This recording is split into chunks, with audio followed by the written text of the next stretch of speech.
اور ہم نے فرعون کو اپنی سب نشانیاں دکھائیں مگر وہ تکذیب اور انکار ہی کرتا رہا۔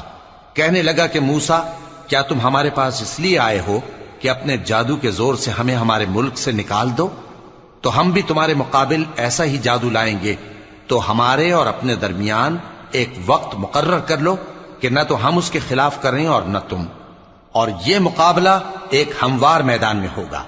موسیٰ نے کہا کہ آپ کے لیے یوم زینت کا وعدہ ہے، اور یہ کہ لوگ اس روز دن چڑھے اکٹھے ہو جائیں۔ تو فرعون لوٹ گیا اور اپنے سامان جمع کر کے پھر آیا۔ موسیٰ نے ان جادوگروں سے کہا کہ یہ تمہاری بربادی ہوگی، اللہ پر جھوٹ نہ باندھو، وہ تمہیں عذاب سے فنا کر دے گا، اور جس نے جھوٹ باندھا وہ نامراد رہا۔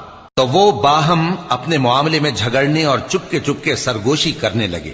کہنے لگے یہ دونوں جادوگر ہیں، چاہتے ہیں کہ اپنے جادو کے زور سے تم کو تمہارے ملک سے نکال دیں